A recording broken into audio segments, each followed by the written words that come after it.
Hello good morning guys. Welcome to my YouTube channel. രാവിലെ നേരത്തെ എണീച്ചതിൻ്റെ എല്ലാ ക്ഷീണം എൻ്റെ മുഖത്ത് കാണുന്നുണ്ട്. ചായ ഉണ്ടാക്കുമ്പോൾ വീഡിയോ എടുക്കാൻ മറന്നുകൊണ്ട് ഉണ്ടാക്കിയ ശേഷം വീഡിയോ എടുത്തു. പിന്നെ ദോശ ചുടലായിരുന്നു. എൻ്റെ ദോശ അത്ര പെർഫെക്റ്റ് ഒന്നും അല്ല കേട്ടോ. പണ്ട് അമ്മ ദോശ ചുടുമ്പോൾ എന്തെങ്കിലും ഷേപ്പോ ഇങ്ങോട്ടായി ഞാൻ പറയുമായിരുന്നു, നമുക്കെന്താ റൗണ്ടിൽ ദോശ ചുട്ടൂടെ. പക്ഷെ ഇപ്പം മനസ്സിലാവും, ദോശ റൗണ്ടിൽ എന്നും വരണമെന്നൊന്നുമില്ല. ഏട്ടൻ രാവിലെ നേരത്തെ പോകുന്നതുകൊണ്ട് ദോശ ഉണ്ടാക്കാമെന്ന് വെച്ചു. ഇല്ലേ പിന്നെ പുറത്തൊന്നും ഏട്ടൻ കഴിക്കൂല, വീട്ടിൽ നിന്ന് കഴിച്ചാൽ കഴിച്ചു. ഏട്ടൻ കുളിച്ചൊക്കെ റെഡിയായി ഇറങ്ങി. ഇന്ന് കുഞ്ഞെണിച്ചില്ല കേട്ടോ, അവൻ ഉറങ്ങുക. അങ്ങനെ പിന്നെ ടാറ്റ ഒക്കെ തന്ന് ഏട്ടൻ വിട്ടു. പിന്നെ ഞാൻ മെല്ലെ ഗേട്ടൊക്കെ അടിച്ച് വീട്ടിലെത്തി ചായ കുടിച്ച് സെറ്റാകുമ്പോഴോ വാവ എണീച്ചു, നമ്മുടെ വാവക്കുട്ടൻ. പിന്നെ ഞാൻ ഒന്നും നോക്കില്ല, വാവേൻ്റെ കൂടെ അങ്ങ് കളിക്കാനിരുന്നു. രാവിലെ ജോലിക്ക് വിട്ട പിന്നെ വൈകുന്നേരമല്ലേ വരുന്നത്. അപ്പോൾ എനിക്ക് വാവയ്ക്ക് എന്നെയും ഭയങ്കര മിസ്സിങ് ആണ്. അങ്ങനെ വീട്ടിലെ പണിയെല്ലാം കഴിഞ്ഞ് ഞാൻ ജോലിക്ക് പോയി. ഇത് ഞാൻ പറഞ്ഞില്ല, എൻ്റെ കൂടെ വർക്ക് ചെയ്യുന്ന പ്രിയ ചേച്ചി നാട്ടിൽ നിന്ന് വന്നു. അങ്ങനെ ഉച്ച ആകുമ്പോഴും ഞങ്ങൾ ഫുഡ് കഴിക്കാൻ പോയി. ഫുഡ് മെസ്സിൽ നിന്ന് തന്നെയാണ് കഴിക്കുന്നത്. നല്ല ചൂട് സാമ്പാറും മീൻ വറുത്തത് ഉണ്ടായിരുന്നു. ജോലിക്ക് കഴിഞ്ഞ് വൈകുന്നേരം ആകുമ്പോൾ ഞാൻ പിന്നെ വീട്ടിലെത്തി. ചാർജില്ലാത്തത് കൊണ്ട് വീഡിയോ എടുക്കാനും പറ്റിയില്ല. രാത്രി പിന്നെ ഏട്ടൻ വന്നു. ഞാൻ മാവേൻ്റെ കൂടെ ആയതുകൊണ്ട് ഓംലെറ്റ് ഏട്ടൻ ഉണ്ടാക്കി.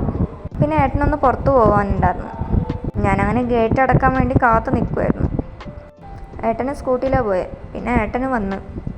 പിന്നെ വാവയ്ക്ക് ഫുഡ് കൊടുത്തു. വാവയ്ക്ക് പിന്നെ നല്ല ഉറക്കം വരുന്നുണ്ടായിരുന്നു. പിന്നെ അവനെ ഉറക്കി, കാരണം അവനെ ഉറങ്ങിയാലേ നമുക്ക് ഫുഡ് കഴിക്കാൻ പറ്റും. അങ്ങനെ ഞാൻ നോക്കുമ്പോൾ ഏട്ടൻ ഓംലെറ്റ് മാത്രമല്ല പാലും ചൂടാക്കി വെച്ചായിരുന്നു. അങ്ങനെ ഫുഡൊക്കെ കഴിച്ചു. ഏട്ടന് പിന്നെ പാല് തന്നെ എടുത്ത് കുടിച്ചായിരുന്നു. അപ്പോൾ പിന്നെ എൻ്റെ പാല് ഞാൻ എടുത്ത് കുടിച്ചു. എന്തൊക്കെ ആയാലും കിച്ചണിലെ പണി മാത്രം തീരാറില്ലല്ലോ. അങ്ങനെ ഞാൻ ഉണ്ടായിരുന്ന എല്ലാ പാത്രങ്ങളിട്ട് എല്ലാം കഴുകി വൃത്തിയാക്കി സെറ്റാക്കി വെച്ചു. അപ്പം തന്നെ ക്ഷീണിച്ച് ബെഡ് കണ്ടാൽ മതി പോയി കിടക്കാനെന്ന് വിചാരിക്കുമായിരുന്നു. പിന്നെ കുഞ്ഞിന് രാവിലെ കൊടുക്കാൻ വേണ്ടിയിട്ട് 2 ബദാമും പംകിൻ സീഡ്സും പിന്നെ 4 ഉണക്കമുന്തിരി ഞാൻ വെള്ളത്തിലിട്ട് വെക്കും. അതും ഇട്ട് വെച്ചു. അപ്പോഴത്തേക്ക് എൻ്റെ പാല് ചൂടാറിയിട്ടുണ്ടായിരുന്നു.